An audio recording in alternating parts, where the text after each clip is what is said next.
इस वीडियो में हम त्रिभुज के बारे में सभी बेसिक जानकारी जानेंगे, यानी कि त्रिभुज के बारे में हम बिल्कुल जीरो लेवल से जानेंगे कि त्रिभुज क्या है, किसे कहते हैं, इसकी परिभाषा क्या है और त्रिभुज कितने प्रकार के होता है और त्रिभुज के अंदर कितने कोण बनते हैं और त्रिभुज किस प्रकार से बना होता है, त्रिभुज के किस तरह से नाम लिखा जाता है। यह सभी जो जानकारी है त्रिभुज के बारे में, जितना भी बेसिक जानकारी है वह सब इस वीडियो में हम जानेंगे। तो सबसे पहले हम समझते हैं कि त्रिभुज की परिभाषा क्या है, यानी कि त्रिभुज कहते किसे हैं। तो देखिए, तीन रेखाखंडों से घिरी हुई बंद आकृति को त्रिभुज कहते हैं। यानी कि त्रिभुज जो होता है वह तीन रेखाखंडों से घिरी हुई बंद आकृति होता है। देखिए, इस प्रकार से जो एक निश्चित रेखा की लंबाई होती है उसको रेखाखंड कहते हैं, यानी कि एक रेखा का खंड हुआ यह।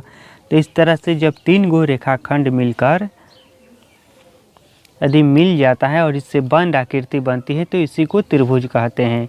यदि तीन रेखाखंड किसी भी प्रकार से मिले आपस में और उससे एक बंद आकृति बने तो उसे त्रिभुज कहते हैं। तो त्रिभुज में क्या होता है, तीन रेखाखंड होता है, यानी कि तीन भुजा होता है और इसका हम कोई भी नाम दे सकते हैं, जैसे ए बी सी। तो यहाँ पर हमने नाम दे दिया इस त्रिभुज का, त्रिभुज ए बी सी, ठीक।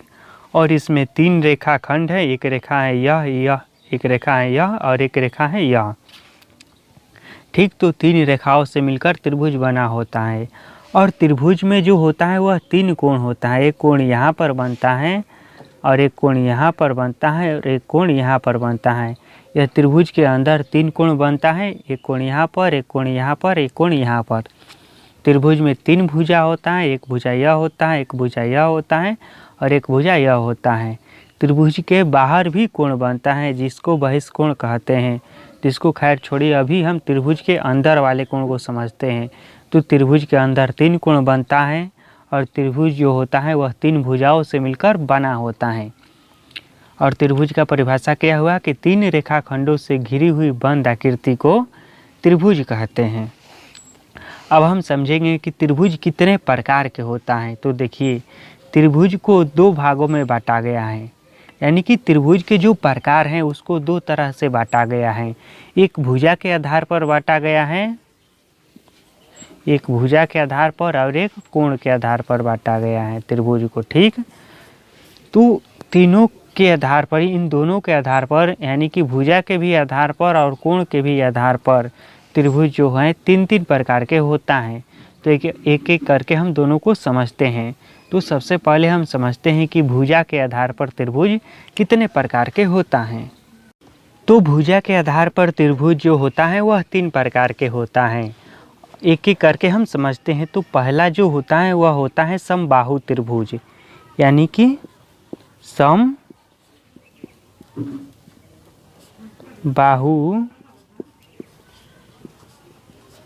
त्रिभुज, यानी कि वैसा त्रिभुज जिसके सभी भुजा बराबर हो उसे समबाहु त्रिभुज कहते हैं।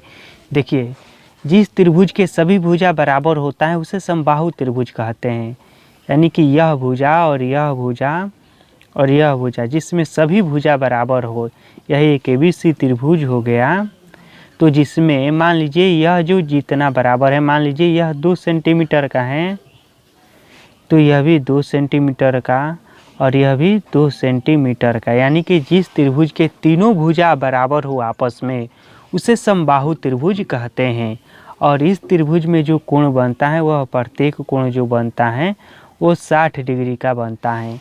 और एक बात यहाँ पर ध्यान रखिएगा या याद रखिएगा कि त्रिभुज के अंदर जो कोण होता है, यानी कि त्रिभुज के अंदर के जो तीनों कोण का योगफल होता है वह होता है 180 डिग्री।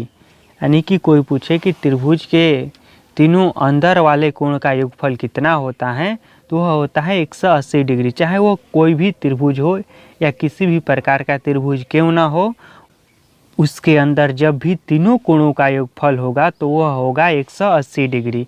तो इसको भी याद रखना कि त्रिभुज के अंदर जो कोण बनता है उन तीनों कोणों का योगफल जो होता है वह होता है 180 डिग्री होता है। और देखिए, भुजा के आधार पर हमने अभी बताया कि त्रिभुज जो होता है वह तीन प्रकार का होता है और उसमें से पहला त्रिभुज होता है समबाहु त्रिभुज। जिसको हमने अभी समझा कि वैसा त्रिभुज जिसके सभी भुजा आपस में बराबर हो उसे समबाहु त्रिभुज कहते हैं। और त्रिभुज को देखिए शॉर्टकट में किस तरह से लिखा जाता है। यह एक त्रिभुज है ABC, इसको शॉर्टकट में लिखना होगा तो देखिए एक त्रिभुज का छोटा सा सिंबल बना लेते हैं इस तरह से और यहाँ पर लिख देते हैं ABC। तो इस तरह से त्रिभुज का नाम लिखा जाता है। यहाँ पर हम ABC की जगह पर कोई भी शब्द लिख सकते हैं। ABCD का A से लेकर Z तक का कोई भी हम शब्द लिख सकते हैं या किसी भी तरह से संकेत दे सकते हैं इसको समझने के लिए। ठीक, यह कोई ज़रूरी नहीं है कि सिर्फ यहाँ पर हम ABC ही लिखें। तो हमने पहला समझ लिया कि समबाहु त्रिभुज होता है। और भुजा के आधार पर जो दूसरा त्रिभुज के प्रकार होता है वह होता है समद्विबाहु त्रिभुज। इसमें भी नाम से भी स्पष्ट है। देखिए, सम मने होता है बराबर, द्वि मने दो और बाहु मने भुजा। इसके नाम में ही इसका परिभाषा छुपा है कि वैसा त्रिभुज जिसके दो भुजा आपस में बराबर हो उसे समद्विबाहु त्रिभुज कहते हैं। इस तरह का मान लीजिए कि यह एक त्रिभुज हो गया, इसमें से यह और यह भुजा आपस में बराबर हो उसे समद्विबाहु त्रिभुज कहते हैं। जिससे इसका भी हमने नाम दे देते हैं ABC, जिसमें मान लीजिए कि यह हो गया 2 सेंटीमीटर, ठीक, और यह भी हो गया 2 सेंटीमीटर, लेकिन यह जो हो गया वह हो गया 4 सेंटीमीटर। यानी कि वैसा त्रिभुज जिसमें दो भुजा बराबर हो, कोई भी दो भुजा बराबर हो, और लेकिन एक भुजा तीनों भुजा एक समान नहीं होना चाहिए, यानी कि केवल दो भुजा बराबर होना चाहिए आपस में, उसे समद्विबाहु त्रिभुज कहते हैं। ठीक, और तीसरा जो होता है भुजा के आधार पर त्रिभुज वह होता है विषमबाहु त्रिभुज। यानी कि वैसा त्रिभुज जिसके कोई भी भुजा आपस में बराबर न हो उसे विषमबाहु त्रिभुज कहते हैं। देखिए, जिस प्रकार से मान लेते हैं यह त्रिभुज है जिसमें एक भुजा यह हो गया और एक भुजा यह हो गया और एक भुजा यह हो गया। तो यहाँ पर देखिए, इसमें से कोई भी भुजा आपस में बराबर नहीं है तो उसे विषमबाहु त्रिभुज कहते हैं।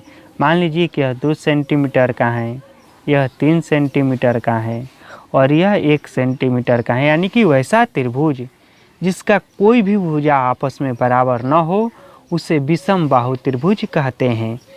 तो यह जो है ABC एक विषमबाहु त्रिभुज है, क्योंकि इसमें एक भुजा 1 सेंटीमीटर का है और एक 2 सेंटीमीटर का है और एक 3 सेंटीमीटर का है। तो इस तरह से हमने जाना कि भुजा के आधार पर त्रिभुज 3 प्रकार के होता है। और सबसे पहला जो त्रिभुज होता है वह होता है समबाहु त्रिभुज, यानी कि वैसा त्रिभुज जिसके सभी भुजा आपस में बराबर हो उसे समबाहु त्रिभुज कहते हैं। दूसरा होता है समद्विबाहु त्रिभुज, यानी कि वैसा त्रिभुज जिसके केवल दो भुजा आपस में बराबर हो उसे समद्विबाहु त्रिभुज कहते हैं। और तीसरा जो होता है विषमबाहु त्रिभुज, यानी कि वैसा त्रिभुज जिसका कोई भी भुजा आपस में बराबर न हो उसे विषमबाहु त्रिभुज कहते हैं। अब हम जानते हैं कि कोण के आधार पर त्रिभुज कितने प्रकार के होता है।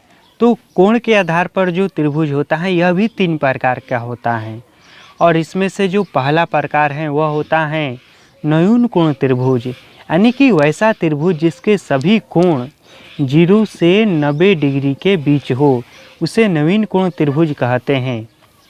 यानी कि ऐसा कोई भी त्रिभुज जिसका कोण 0 से किसके बीच हो, 90 डिग्री के बीच हो, उसे न्यून कोण त्रिभुज कहते हैं। इस प्रकार से मान लीजिए यह सब हो गया त्रिभुज, ठीक। तो इसमें से जो जितना भी कोण है ABC, मान लीजिए ये सभी जो हैं वह 0 से 90 डिग्री का कम का है।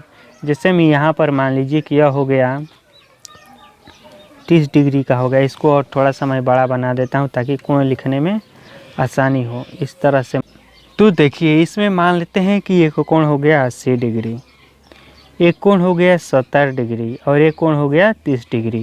यानी कि वैसा त्रिभुज जिसके सभी कोण 90 डिग्री से कम हो, 0 से 90 डिग्री के बीच हो, उसे न्यून कोण त्रिभुज कहते हैं।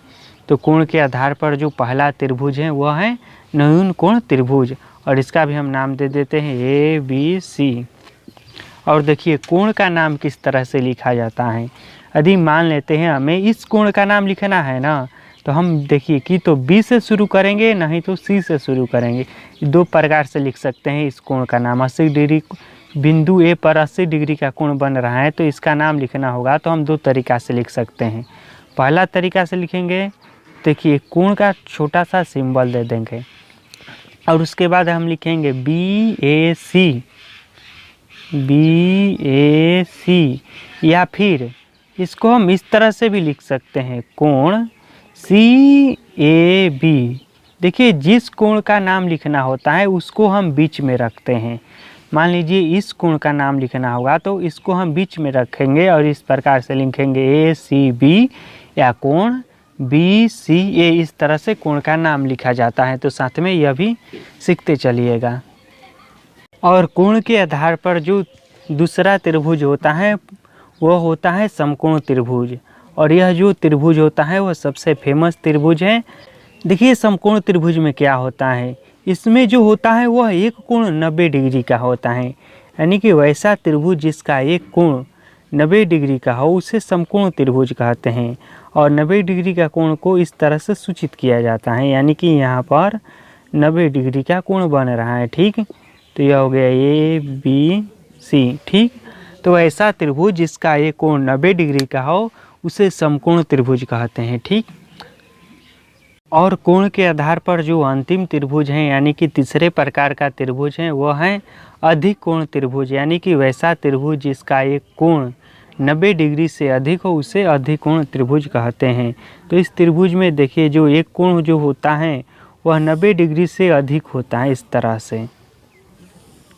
ठीक, जो यह जो कोण है मान लेते हैं हम कि 90 डिग्री से अधिक, मान लेते हैं कि यह जो कोण है वह हो गया 120 डिग्री का। ठीक, तो यह जो है अधिक कोण त्रिभुज है क्योंकि इसमें एक कोण 90 डिग्री से अधिक है।